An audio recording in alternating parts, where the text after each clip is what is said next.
noite, irmãos. Graças e paz, Senhor Jesus. Amém.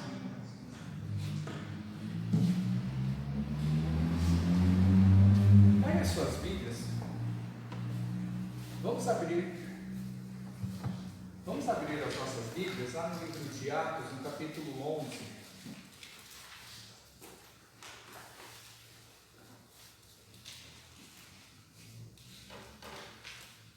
Atos capítulo 11, a partir do versículo 19.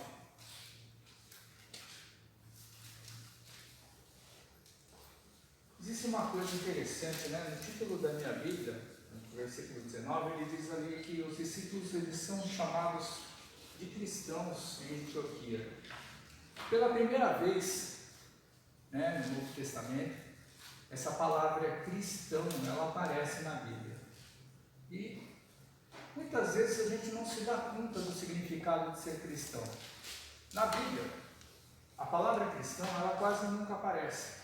Apareceu somente 3 vezes no Novo Testamento. Aí nesse capítulo 11, no capítulo 26 e depois no livro de primeira carta de Pedro, no capítulo 4. E aí a gente chega e algumas vezes se pergunta, o que é ser um cristão? Você já parou para se perguntar o que é ser um cristão? O que significa ser um cristão?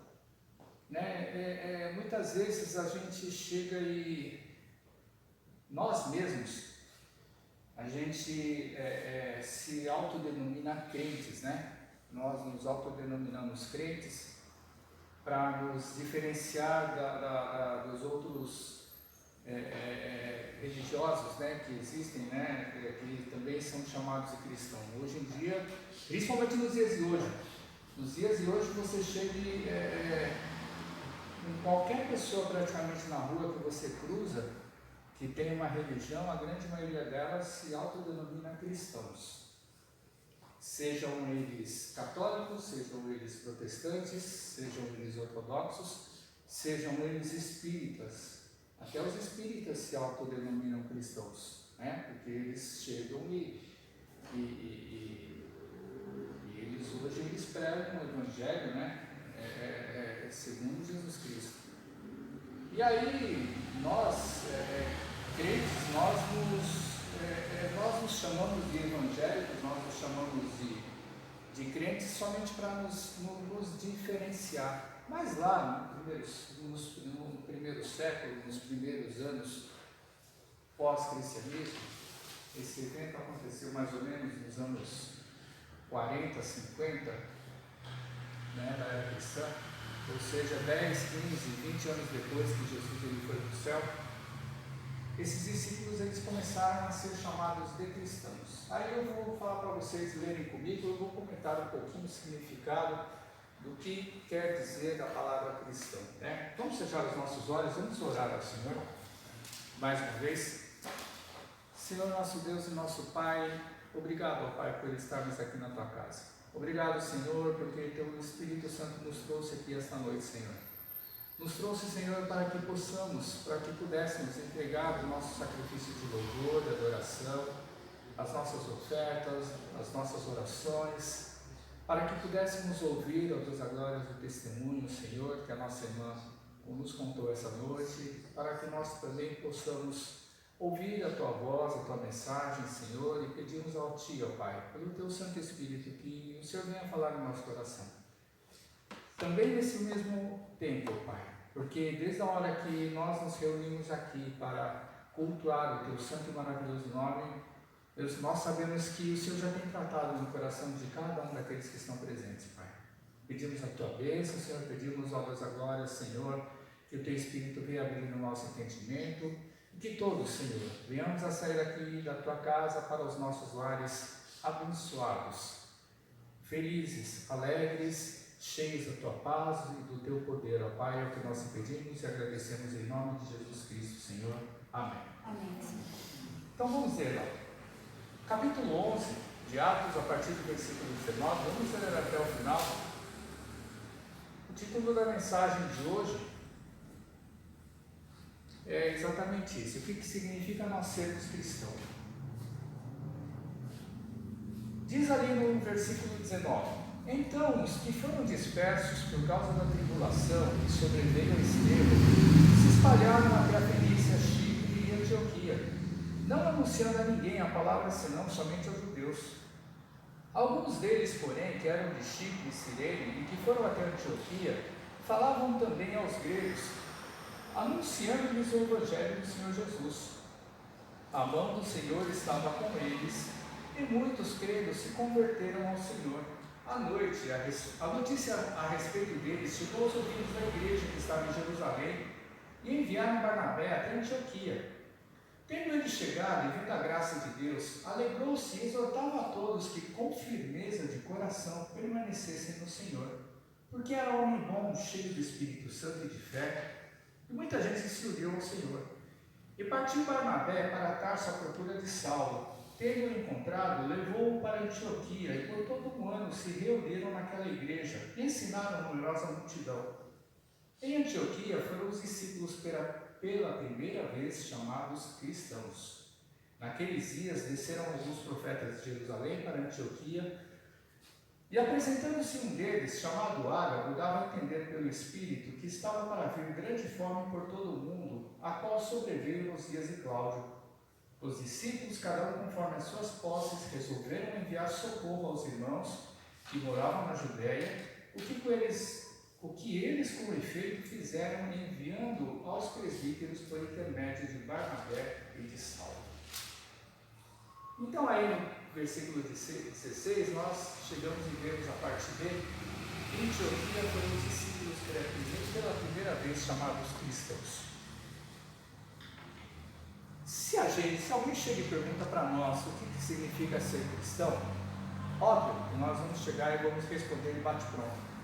Nós somos chamados cristãos porque nós acreditamos em Jesus Cristo, porque nós seguimos a Cristo. Naquele tempo, uma coisa que era interessante, os discípulos de Jesus, eles gostavam de ser chamados de discípulos, de irmãos, de santos, né? E era interessante que eles não associavam esse termo chamado cristão. Por quê? Dizem os historiadores que ser chamado de cristão era a mesma coisa que ser chamado seguidor de tal fulano, né? Então, cristão é porque era seguidor de Cristo. Por exemplo, imagina o seguinte, eles até explicam, né, que é a mesma coisa que ser chamado de herodiano, aquele que seguia Herodes, o imperador. É a mesma coisa se você for pensar hoje em dia, que nós temos, por exemplo, no meio da política, aquele que é chamado de lulista, aquele que é chamado de petista, aquele que é chamado de bolsonarista, que é seguidor de quem? Né?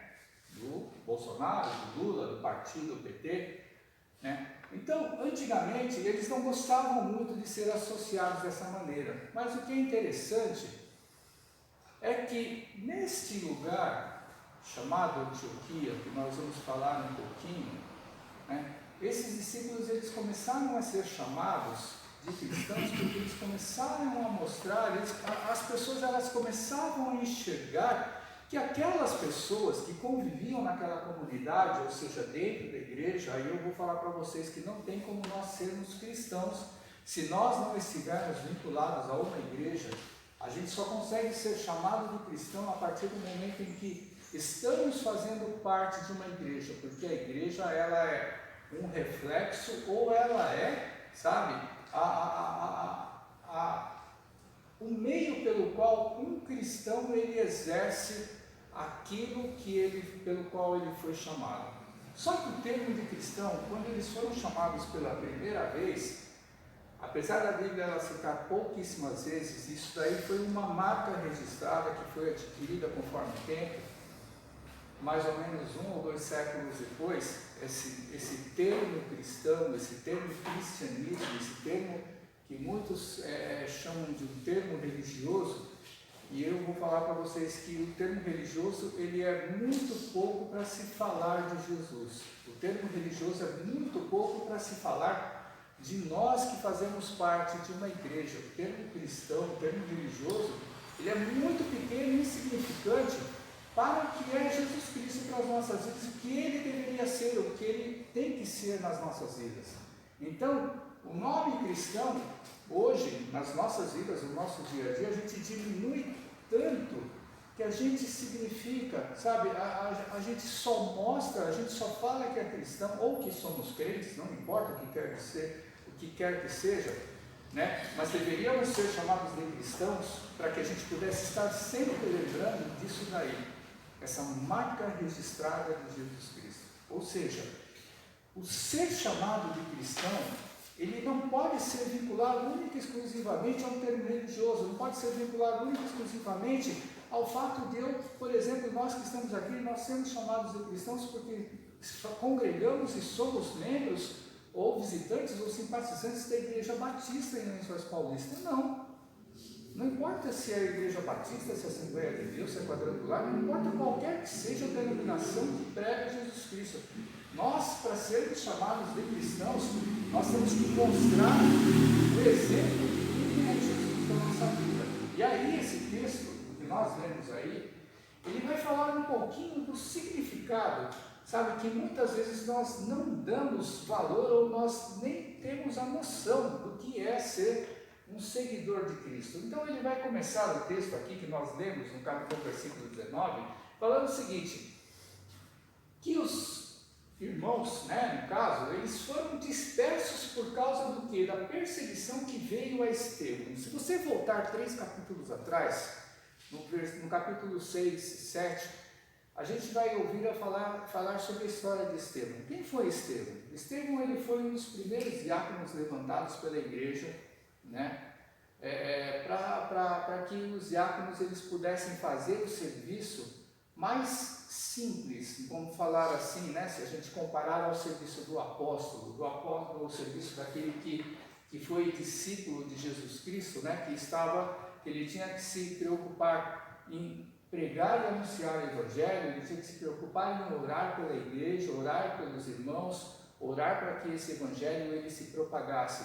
E existiam algumas atividades na igreja que poderiam ser delegadas para outros irmãos para que os apóstolos eles se preocupassem com a parte mais importante, vamos dizer assim, daquilo que Jesus ele deu como ordem, sabe? Não que tudo aquilo que cada um faz dentro da igreja não seja importante, mas Jesus ele deu uma missão, que Mateus no capítulo 28 ele diz lá, que esses discípulos que Jesus levantou, eles tinham que percorrer o mundo para anunciar o Evangelho, ou seja, naquele momento, naquele princípio, o anunciar o Evangelho era para implantar igrejas, era para fazer com que o Evangelho ele fosse plantado numa terra, ele fosse plantado numa semente, onde ela começasse a crescer, começasse a germinar, ela por si só fosse começando a multiplicar todo mundo.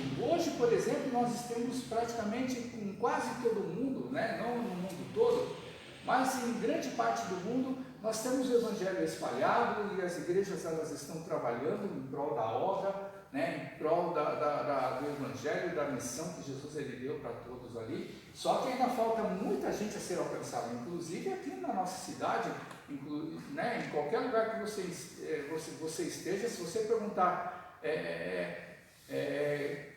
qual a sua religião, o que você segue, quem você acredita, você vai ver que tem muita gente ainda que não acredita em Deus, muita gente que não tem religião, muita gente que acredita em outras religiões que não levam a Deus.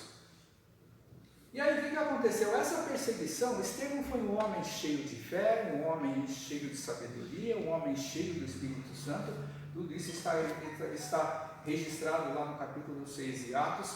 E ele era um homem que operava e fazia grandes sinais, era um homem que tinha autoridade na hora de chegar e anunciar o Evangelho. Então ele era um homem especial, sabe? Então muitas vezes a gente chega e diminui, né? A gente diminui o significado do termo diácono, a gente diminui o significado dessa pessoa que foi levantada, sabe, dentro do ministério para que fosse fazer algum trabalho não mais simples, mas que também é importante. Ou seja, imagine o seguinte, você está num determinado lugar, você está numa empresa, você está dentro de uma família, você está dentro de uma sociedade. Imagina se você chegar e você for fazer todas as coisas, você vai conseguir fazer tudo bem? Não vai. Ou seja, cada um dentro da sua função, cada um dentro da sua especialidade, sabe? E todos trabalhando em conjunto fazem com que aquele órgão, aquele organismo, aquela entidade, aquela sociedade, aquela empresa, ela comece a chegar e faça por onde o papel dela, que ela foi colocada no mundo. E a igreja funciona dessa maneira. Só que Estevão, ele era um homem diferenciado, sabe? Não é porque ele era diácono naquele tempo e que ele tinha que simplesmente fazer a ação social, simplesmente servir as mesas, que isso daí chegava e colocava mais ou menos como uma das funções principais que está lá no livro de Atos, no capítulo 6, com relação ao diácono. Não, Estevão era um homem cheio de graça, cheio de poder, um homem que era cheio do Espírito de Deus, e ele saía para evangelizar, e quando ele evangelizava, sabe, as pessoas aceitavam Jesus, e ainda por cima ele era um homem que operava muitos sinais, ele operava muitos milagres e fazia muitas curas. E aí, isso daí estava incomodando, sabe, os judeus, porque eles acreditavam no Antigo Testamento, eles acreditavam na lei de Moisés, e não acreditavam em Jesus Cristo. Só que Estevão, o que ele estava fazendo? Ele estava trazendo para si, ou trazendo para Jesus, muita gente. Ele estava fazendo muita diferença, isso estava incomodando o pessoal da sinagoga, estava incomodando os judeus que existiam por ali. Criaram uma mentira para chegar e levar ele diante do tribunal lá do Antigo Testamento, do tribunal lá do chamado de Sinédrio, para que ele fosse julgado. E conforme a lei de Moisés, conforme a lei que existia lá no Antigo Testamento, ele foi condenado a ser apedrejado. Olha só. E por causa da morte dele, quando ele foi apedrejado, quando ele foi morto a pedrada, então vocês imaginam o seguinte, olha que morte dolorida, se é que existe alguma morte que não seja dolorida, mas olha que sofrimento esse homem teve, e que no momento em que ele estava morrendo, ele chegou e ele ainda falou com o Senhor, falou com Deus, para que não coloque sobre aquelas pessoas que estavam matando ele, não coloque sobre eles o peso da culpa, do pecado, né, de assassinato que eles cometeram em cima de um homem que era inocente, que era Estevão, né, que Deus ele não colocasse isso daí, sabe, como julgamento de acusação sobre aquelas vidas, porque elas estavam fazendo uma coisa pela qual eles não tinham consciência. Então olha como era o coração desse homem. E aí a gente começa a pensar um pouquinho o seguinte: será que algum dia, se a gente for perseguido por pregar o Evangelho de Jesus Cristo, e alguém chegar e for nos levar para algum juiz, algum tribunal, e falar que, porque nós pregamos a Jesus, que é contra aquilo que, graças a Deus, nós estamos numa nação onde é livre a questão da religião, mas imagina se a religião da nação ela não seja cristã, ou não permitisse o cristianismo.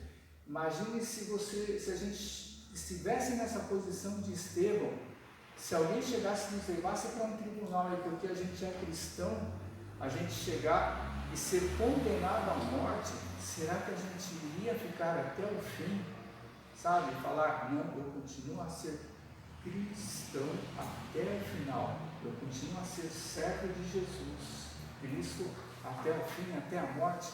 Será que a gente seria firmes o suficiente para isso daí? Então, a gente começa a entender o significado de ser um cristão, que é aquele que chega e vai até o fim de todas as coisas, sabe? Até o último momento, nunca, sabe, abandonando o barco de Jesus. E aí, por causa disso daí, o que aconteceu? Todo mundo que era seguidor de Cristo, lá com exceção dos apóstolos que viviam em Jerusalém, todo mundo foi disperso, todo mundo que não vivia em Jerusalém naquela época, porque esse fato aconteceu lá em Jerusalém, todo mundo foi disperso, e aí é o que diz aí, sabe? Então todos aqueles que foram dispersos por causa da morte de Estevão, ou seja, o pessoal ficou com medo, sabe? Os crentes da época, eles ficaram com tanto medo, que cada um voltou para o seu lugar, cada um voltou para a sua cidade, cada um voltou para o seu país, cada um voltou para a sua nação, sabe? Porque acontecia um evento lá em Jerusalém na época onde judeus do mundo inteiro correram para aquele lugar, E aí foi pregado o Evangelho, e muitos se converteram, e aí aqueles que se denominavam cristãos, que se denominavam crentes, porque o termo cristão não existia naquela época ainda, sabe, por causa dessa perseguição, todo mundo ficou com medo e voltou para suas casas. E aí começa essa nossa história, sabe, aonde diz ali que muitos foram lá, no versículo 19 diz lá que espalharam até Fenícia, Chipre, Antioquia, depois eles foram lá de Chipre, Cirene e foram para Antioquia. Se a gente for olhar no mapa, irmãos, a distância chegava e dava de 150 a 200, 300, 350 quilômetros do lugar onde eles estavam reunidos e congregados. E eles chegaram e voltaram para outros lugares. E aí a gente começa a entender o significado de quando Jesus ele deu a ordem para que esse povo ele começasse a ir por todo mundo para chegar e pregar o Evangelho de Jesus Cristo.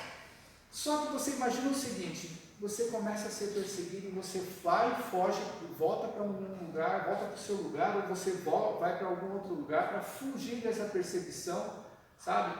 E aí o que acontece? Muitas vezes nas nossas vidas a gente chega e tem um costume, né? Não vou dizer que é certo ou errado, não é essa a questão, mas nós temos o costume de a gente chegar e ficar reclamando para Deus, e ficar reclamando no sentido de chegar e pedir, né, para Deus, falar por que a gente sofre tanto, por que tanta perseguição, por que tanta aflição, por que tanta luta que a gente passa, por que tanto isso, tanto aquilo, né? E a gente tem, normalmente a gente coloca isso nos nossos pedidos de oração, nos nossos devocionais, a gente coloca isso aí nas nossas petições, nas nossas lamentações, nas nossas orações, e a gente esquece de uma determinada coisinha que aconteceu. Irmãos, desde o começo, desde quando Jesus ele começou a pregar o Evangelho, desde quando Jesus ele começou a anunciar o reino de Deus até o dia de hoje, o povo de Deus, e não desde quando Jesus, mas desde quando o povo de Deus ele foi criado, foi chamado lá através de Abraão, o povo de Deus ele nunca teve sossego, ele nunca teve paz, ele sempre foi perseguido. Só que o que é interessante, que nós, ou mesmo os irmãos que tinham na Bíblia, a gente tem uma percepção seguinte, que quando as coisas estiverem bem na nossa vida, nós vamos falar de Jesus. Quando as coisas estiverem bem na nossa vida, nós vamos fazer aquilo pelo qual Deus ele nos chamou. Quando as coisas estiverem caminhando de acordo, nós vamos chegar e nos lembrar como foi a vida de Abraão, né? Quando Deus ele chamou Abraão, que diz lá que Abraão ele era um homem rico, ele era um homem de muitas posses, ele era um homem que tinha muita riqueza, vamos falar assim, muito dinheiro, ele tinha na época lá, ele era extremamente abençoado. Só que cada um dentro da sua época, cada pessoa dentro da sua vida, cada um dentro da sua situação, todos nós temos uma percepção de perseguição, todos nós temos uma visão de dificuldade, todos nós temos uma visão de padecimento. Só que em todo momento, em todos os personagens, em todos os momentos históricos que a Bíblia ela registra, são os momentos mais difíceis, são os momentos mais complicados, são os momentos em que as pessoas elas estão entre a vida e a morte, sabe? São os momentos em que elas não têm mais a quem recorrer. A quem recorrer, que eu digo a ela mesma ou qualquer outra pessoa que ela pode se encontrar, sabe, na sua vida para resolver o problema e a situação dela. É nessa hora em que ela só tem para ela chegar e pedir socorro, exatamente Deus. E nesse momento em que ela só tem para pedir esse socorro, ela se lembra de uma coisa, que Deus chamou a cada uma dessas pessoas, que Deus chamou a cada um de nós, sabe, em todo e qualquer tempo, não importa em que lugar nós estejamos, não importa em que condição nós estejamos, não importa o que nós temos de problema ou não, Deus ele nos chamou para fazer uma coisa. Deus ele nos chamou para abençoar. Não importa quem quer que seja. Essa é a razão que Deus ele chegou e enviou Jesus Cristo. Essa foi a razão que Deus ele chegou e chamou o homem desde o primeiro momento. Deus ele chamou as pessoas para que elas pudessem abençoar. E abençoar a quem? Abençoar a pessoa que está perto e próximo da gente. E de que maneira nós podemos abençoar essas pessoas? Imagina o seguinte, essa história que nós lemos aí, esse trecho aí, você imagina que as pessoas elas tiveram que fugir com medo de morrer. Elas tiveram que fugir com medo de chegar e ter que falar que elas são cristãs, que elas são seguidoras de Jesus Cristo. Só que, onde elas estão, vai dizer assim, no trecho que nós lemos, depois você revisa diz que essas pessoas, eles começaram a pregar primeiro para os judeus, ou seja, eram judeus que se converteram ao cristianismo, eles tiveram que fugir, porque eles, a partir daquele momento, eles passaram a seguir uma outra religião que não era a que eles tinham, e eles se lembraram de uma coisa, eles se lembraram daquelas pessoas que eram seguidoras de Jesus, Pedro, Tiago, João, Mateus, os discípulos de Jesus, que aquelas pessoas que andaram com Cristo durante 3 anos, eles viram Jesus morrer. 3 dias depois eles viram Jesus ressuscitar. E antes de morrer, e depois que ele ressuscitou, Jesus operou muitos milagres. Jesus curou todo e qualquer tipo de pessoa que aparecia com uma enfermidade na frente dele. Jesus, ele fez coisa que nunca ninguém no mundo, desde o começo da humanidade até aquele tempo, ou melhor dizendo, até os dias de hoje, nunca apareceu ninguém no mundo que fizesse tanta coisa como Jesus ele fez. Nunca apareceu ninguém no mundo que fizesse, que expulsasse demônio como Jesus expulsou. Nunca apareceu ninguém no mundo que ressuscitasse um morto como Jesus ressuscitou. Agora a gente chega e fala de cura. Nunca apareceu ninguém no mundo que chegou e curou alguém que era deficiente desde quando nasceu. E a Bíblia registra cego, a Bíblia registra, paralítico, a Bíblia registra gente muda. Sabe o que é ter uma pessoa, sabe o que significa você chegar e encontrar uma pessoa muda de nascença? É só você se imaginar o seguinte: quando você chega e nasce, você começa a crescer e você é o que é você hoje. Se você não ouvisse, você não conseguiria falar. Se você não ouvisse, você não tinha condição, você não tinha condição de ter a percepção das coisas no mundo, não é somente a visão. Então nós muitas vezes não temos noção do que é sofrer, nós muitas vezes não temos noção do significado que é faltar uma percepção dentro da nossa vida e do nosso ser. Quando nós nos deparamos com alguém, nós vemos alguém que tem um problema, é simples, vai na ACD, na associação lá da criança defeituosa, você vai sair, se você começar a chegar e ver a condição que que os pais têm aos seus filhos, para serem assistidas por uma entidade, não governamental, que nem o governo é uma entidade filantrópica, que chega e cuida de pessoas que têm problemas. Aí você chega e a gente muitas vezes não tem noção, mas quando a gente começa a ver a desgraça dos outros, a gente fica mal, a gente chega e fala: misericórdia, eu não sei se eu aguentaria isso na minha vida. Então a gente chega e a gente vê que aquelas pessoas que elas foram perseguidas e depois fugiram, e elas começaram a chegar e viver as suas próprias vidas, elas começaram a chegar e levar a palavra de Deus.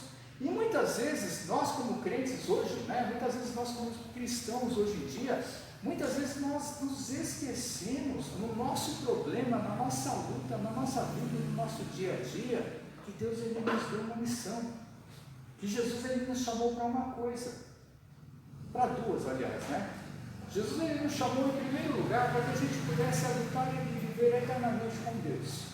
Primeira coisa que Jesus ele fez, ele nos chamou. A segunda coisa que Jesus ele fez, a segunda ordem que Jesus ele deu, que a partir dessa primeira, que a gente chegou e a gente recebeu o direito de podermos viver a eternidade com Deus, a segunda coisa que Jesus ele disse é: fale de mim. Simples assim. Fale de mim para os outros. Se você for chegar e for começar a querer simplificar, o que foi que Jesus mandou fazer? Simplesmente fale de Jesus para os outros. E o que nós vamos falar de Jesus? Você imagina aquele povo lá que fugiu, você imagina aquele povo lá que ficou com medo de morrer. Quando eles voltaram para a vida deles, eles começaram a se sentar na vida deles, eles se lembraram de uma coisa. Eles se lembraram daquilo que os discípulos de Jesus contaram para eles. Aquele homem que ressuscitou, aquele homem que curou um monte de gente, aqueles discípulos, eles conseguiram ver uma coisa também que foi surreal, vamos falar assim, inacreditável, se não fosse visto por alguém que enxergou. 40 dias depois que Jesus ressuscitou, que ressuscitar já foi um milagre, porque ele sofreu tanto. Você imagina o seguinte, falar assim, 3 dias depois Jesus ressuscitou. Lázaro ressuscitou 4 dias depois, só que Lázaro não sofreu o que Jesus sofreu. Jesus, ele chegou e perdeu todo o seu sangue. Conta a Bíblia, o registro histórico da Bíblia, que aquele soldado que estava com uma lança para saber se Jesus estava morto ou não, enfincou a lança aqui do lado de Jesus. E não saiu sangue, saiu água. Ou seja, já não tinha mais sangue nenhum. Nós não podemos esquecer que o sangue de Jesus, ele foi derramado em nosso favor. Ou seja, naquela cruz, quando Jesus estava pregado, depois que ele morreu, não tinha mais sangue nenhum, porque o sangue de Cristo, ele foi usado para pagar o nosso pecado. E aí, 3 dias depois, já foi um milagre espantoso de Jesus ele chegar e ter ressuscitado. 40 dias depois, imagina aquelas 500 pessoas que estão registradas em Atos 1, sabe, de chegar e ver Jesus sendo levado para o céu. Jesus em corpo glorificado, ele voltando para a sua condição de Deus, que ele sempre foi Deus no momento em que ele estava aqui nesse mundo, fazendo uma promessa: eu vou para o meu trono, para o trono do meu Pai, mas eu vou voltar para buscar vocês. E foi em cima dessas declarações, foi em cima desses testemunhos, foi em cima daquilo que aqueles homens falaram, aqueles 11 discípulos que andaram juntamente com Jesus, sabe, que depois ficaram firmes até o fim, quando Jesus foi levantado para o céu e depois começaram a evangelizar. Foi essa a história que eles começaram a contar para o lugar que eles foram.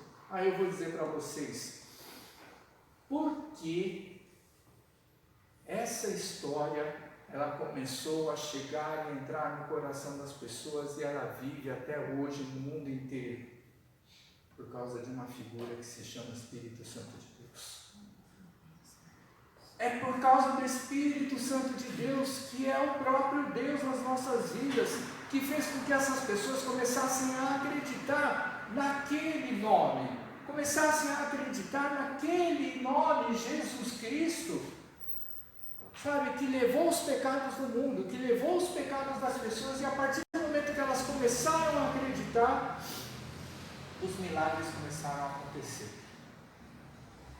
As pessoas eram curadas, as pessoas eram abençoadas, e o mais importante disso tudo, sabe o que é mais importante do que qualquer tipo de cura, de milagre que possa acontecer?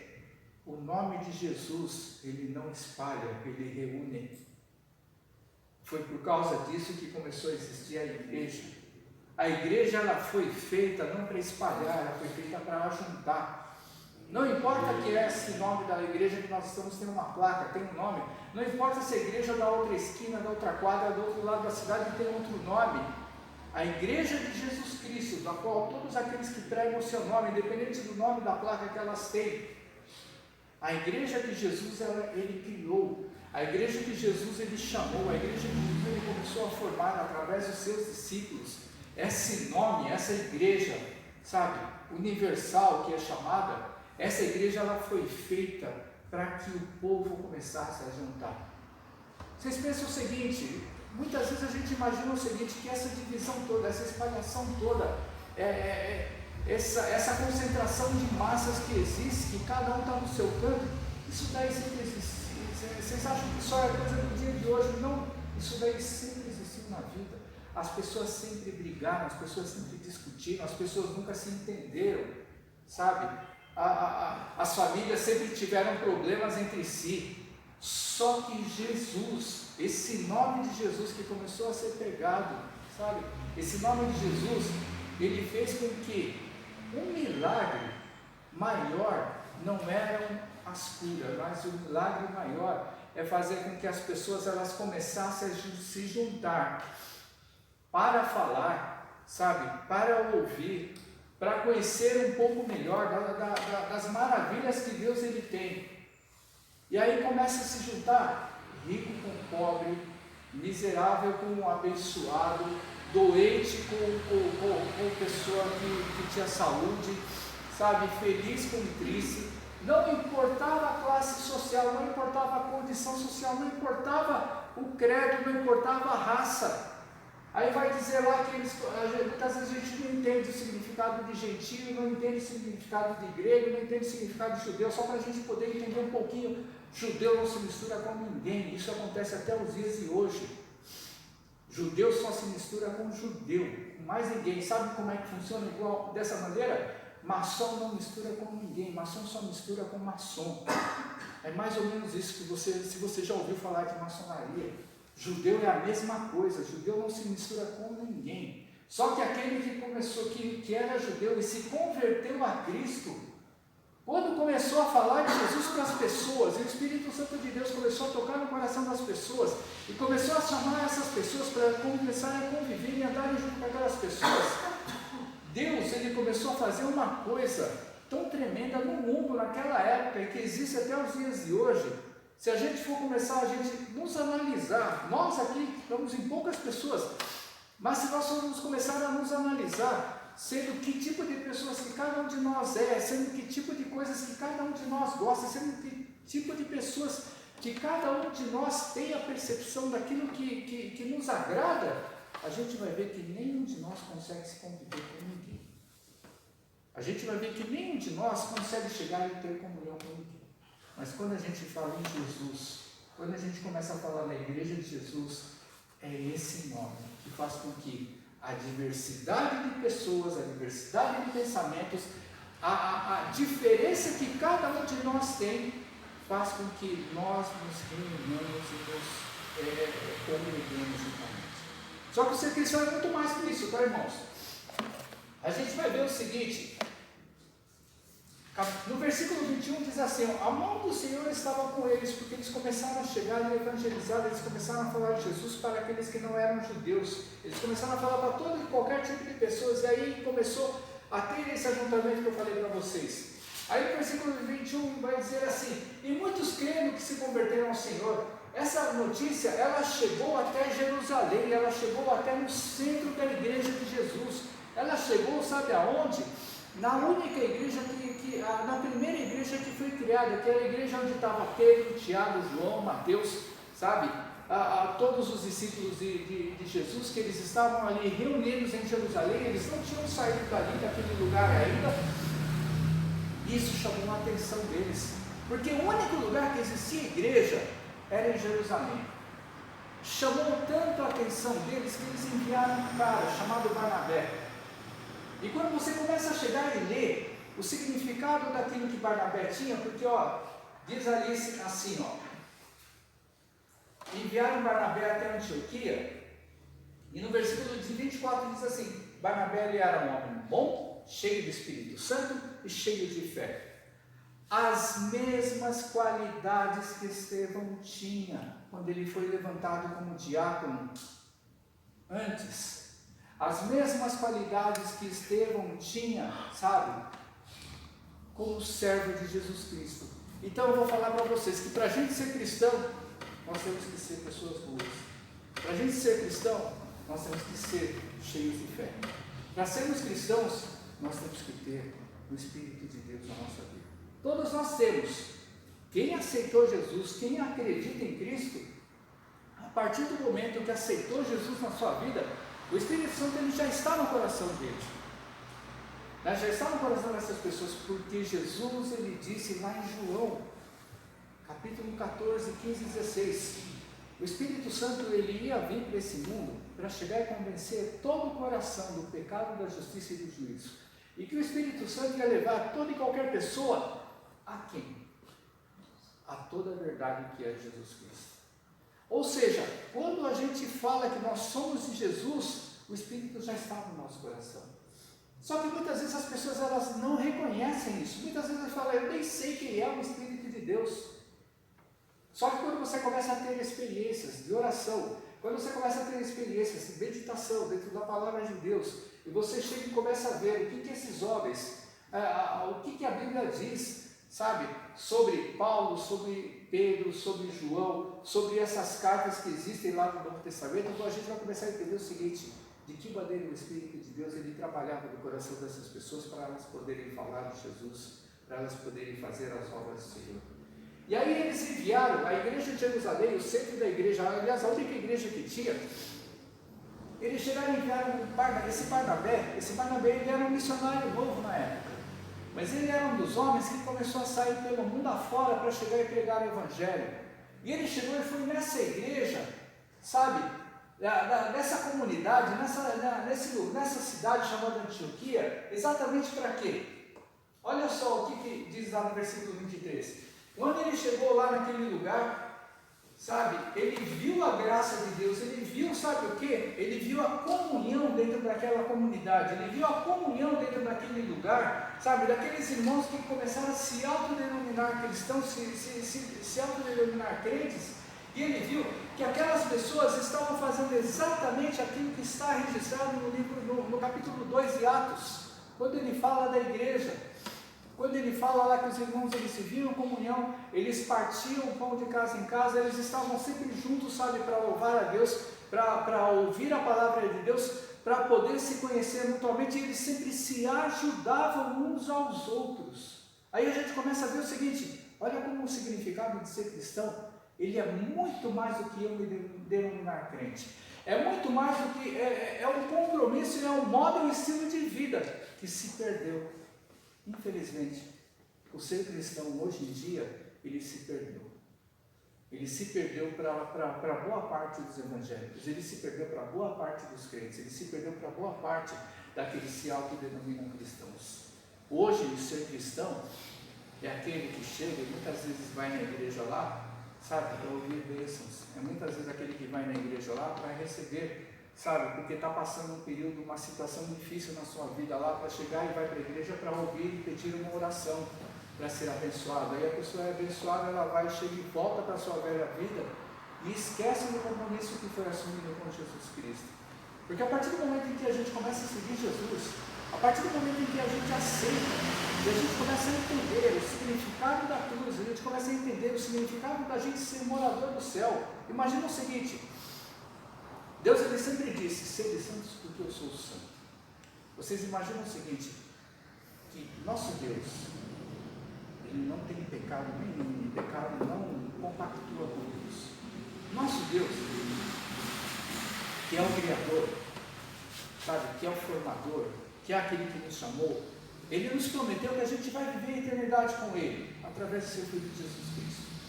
Agora você imagina o seguinte, se nós fizermos uma análise do tipo de pessoa que nós somos, por melhor, por mais boa que cada um de nós venha a ser, quando a gente chega e a gente fala, puxa, eu vou morar a eternidade com Deus, será que nós conseguiríamos encarar Deus face a face?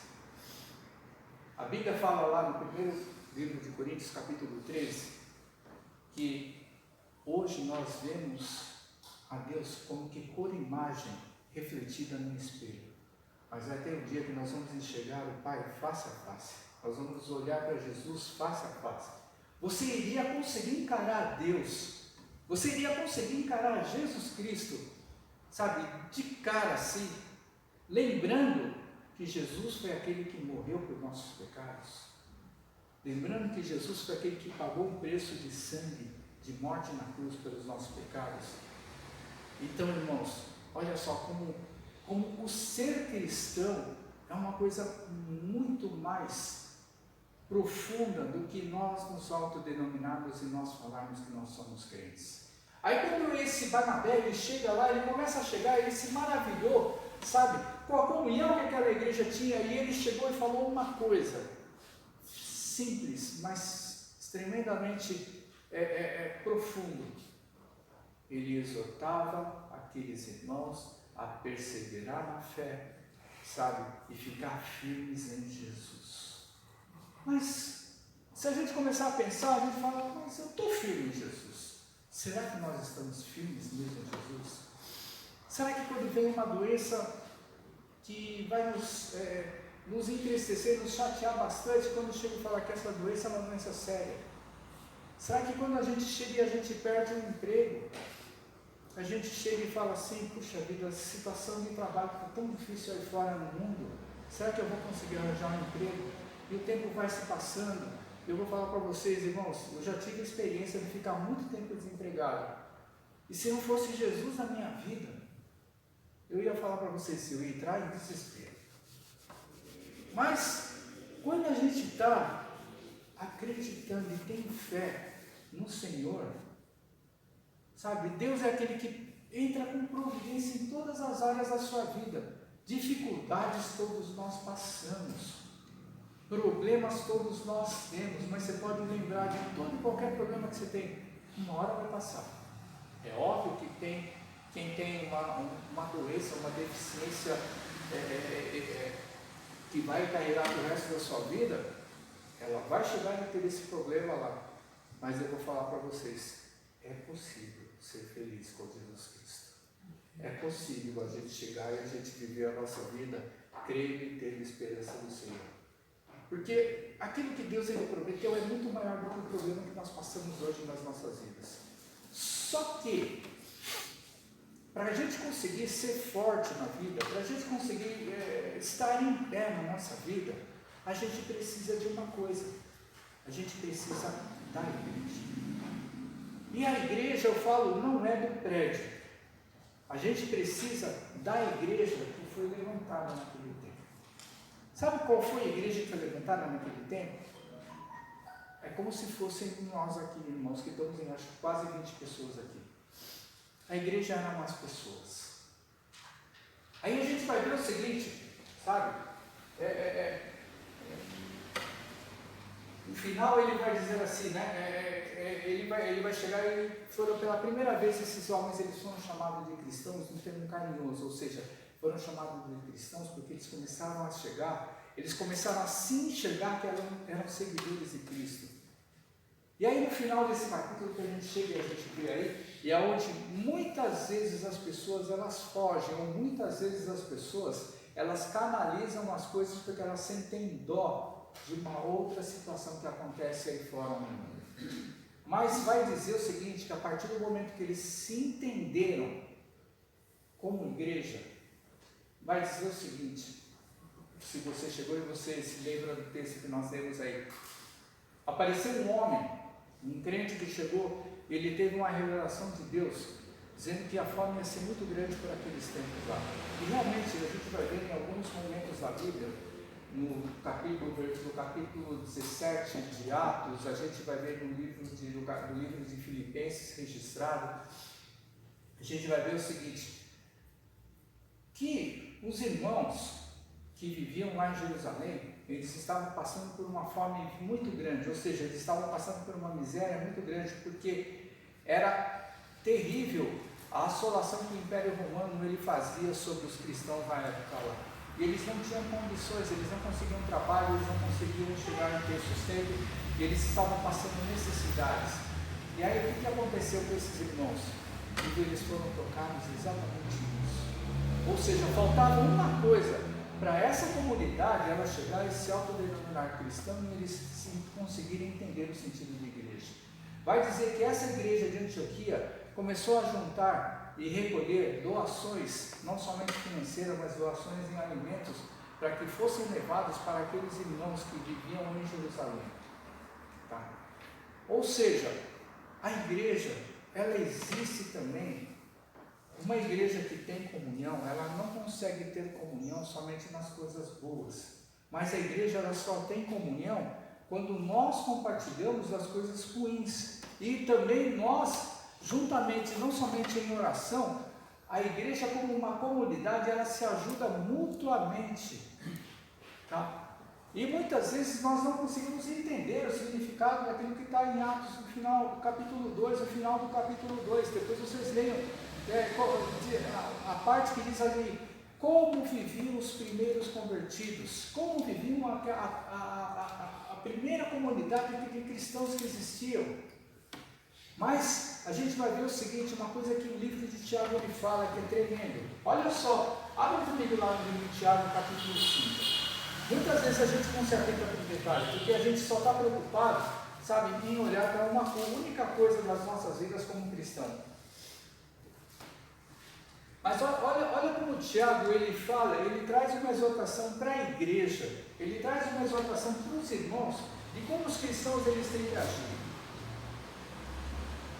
Vamos ler a partir do versículo 12, Tiago 5,12, para a gente encerrar, para a gente começar, para você chegar e quando você for embora para a sua igreja, você reflita no que é ser um cristão. Ou reflita e você pense o seguinte, o que está faltando para eu me considerar como um cristão verdadeiro, que a própria Bíblia me chama como cristão? Olha o que diz lá no Tiago 5, a partir do versículo 12. Ele diz assim, ó, acima de tudo, porém, meus irmãos, não jureis nem pelo céu, nem pela terra, nem por qualquer outro voto. Antes seja o teu sim, sim, o seu não, não, para que você não caia em juízo. Está alguém entre vós sofrendo? Faça oração. Está alguém alegre? Cante louvor. Está alguém entre vós doente? Chame os presbíteros da igreja e esses façam oração sobre ele, junto com óleo em nome do Senhor. E a oração da fé salvará o enfermo, o Senhor o levantará, e se houver cometido pecados, serão perdoados. Confessai, pois, os vossos pecados uns aos outros, e orai uns pelos outros para serem curados. Muito pode por sua eficácia a súplica do justo. Elias ele era um homem semelhante a nós, sujeito aos mesmos sentimentos. Orou com instância para que não chovesse sobre a terra, e por 3 anos e 6 meses não choveu. E orou de novo, e o céu deu chuva, e a terra fez germinar os seus frutos. Meus irmãos, se algum entre vós se desviar da verdade, e alguém o converter, sabei que aquele que converte o pecador no seu caminho errado, salvará da morte a alma dele, e cobrirá multidão de pecados. Resumindo, o que significa isso daí? Resumindo, o que Tiago ele chegou e falou. Tiago ele não fala que a gente tem que procurar somente a igreja nas nossas necessidades. Mas Tiago ele chega e fala o seguinte: confessai os vossos pecados uns aos outros, para que vocês sejam curados dos seus pecados. Tiago ele vai chegar e ele vai falar no final desse capítulo 5 que nós lemos, que aquele que faz converter alguém do mau caminho, ele vai ter coberto uma multidão dos seus pecados diante da presença de Deus. Sabe o que faz? O que quer dizer isso daí? Dentro da igreja de Jesus, dentro da igreja daqueles que se denominam cristãos, sabe? Entre nós não compartilhamos somente a nossa necessidade. Entre nós não compartilhamos, não temos que compartilhar somente as bênçãos. Eu vou falar para vocês, é fácil compartilhar isso, é fácil compartilhar a necessidade quando nós estamos precisando. É fácil compartilhar a doença quando nós estamos precisando de oração. Agora, compartilhar pecado é difícil. Só que Tiago ele chega e vai falar que para a gente ser abençoado, o fato não é simplesmente a gente chegar e confessar o pecado para o outro, mas é a gente chegar e considerar um ao outro como se nós fôssemos um em Cristo. O que significa isso daí? A partir do momento em que eu compartilho o meu pecado no meio da igreja, significa que a igreja em si, além dela estar orando, além dela estar exortando o irmão que está compartilhando o pecado, ela vai ajudar esse irmão ou essa irmã a se libertar do pecado. Agora, sabe por que muitas vezes nós não compartilhamos o pecado na igreja? Como os irmãos? Porque a primeira coisa que vai acontecer é fofoca no mundo de Deus. A primeira coisa que vai acontecer É a cidade toda está sabendo do seu pecado. Isso aí é ser igreja? Não é. Como está escrito na Bíblia para a gente chegar e confessar os pecados, não significa a gente chegar, está contando por contar, mas ele está compartilhando porque a gente confia e a gente acredita no nome cristão que você está carregando, que você está levantando a bandeira. Nós levantamos a bandeira de ser cristãos, mas será que nós somos cristãos até debaixo d'água? Será que nós somos cristãos até a hora que alguém chegar e falar, se você não confessa, se você continuar confessando Jesus, você vai perder a sua vida? É a mesma coisa, irmãos. Então, eu não estou falando única e exclusivamente de pecados, mas acontece que o que está acontecendo, que nós lemos aqui, e o significado de ser cristão, é muito mais do que muitas vezes nós pensamos nas nossas vidas. De uma maneira em geral, é difícil as pessoas elas conseguirem ser cristãs em 100% do sentido. Agora, quando nós conseguirmos, como igreja, ser como essa igreja de Antioquia, só para você ter uma ideia do significado da igreja de Antioquia, sabe, no Novo Testamento, essa igreja de Antioquia, ela foi celeiro, ela foi centro de evangelização, ela foi centro de capacitação de missionários que foram espalhados pelo mundo, de pessoas que foram levantadas por Deus para pegar, sabe o quê? O mesmo evangelho que nós pregamos hoje. Um evangelho que liberta, um evangelho que cura, um evangelho que transforma e, acima de tudo, um evangelho que chama a qualquer um para poder viver na eternidade com Jesus. Aqueles que viram Jesus ser levantado para o céu, aquelas 500 e poucas pessoas que viram Jesus ser levado para o céu, todas essas pessoas elas foram testemunhas, e por causa delas nós falamos a mesma coisa até o dia de hoje, e nós cremos, sabe, que o Espírito de Deus vai falar no coração de muita gente aí fora, sabe, que Jesus, Ele é a solução para tudo e para todos. Amém? Então fica essa reflexão na vida de vocês, irmãos. Vão para casa, pensem no significado de ser cristão, leia esse capítulo, sabe? E comece a refletir um pouquinho, falando com Deus o seguinte: Senhor, revela um pouco mais do que é ser cristão na minha vida. Aí sabe o que Deus ele vai revelar? Ele vai revelar exatamente, sabe, quem é a pessoa de Jesus para você.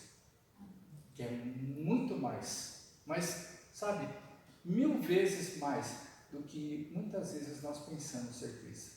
Cristo é muito maior do que cada um de nós já pensou na nossa vida, sabe, daquele homem que não veio simplesmente para, sabe, se fazer presente nesse mundo, mas ele veio para transformar toda e qualquer pessoa, sabe, através do poder de Deus. Amém?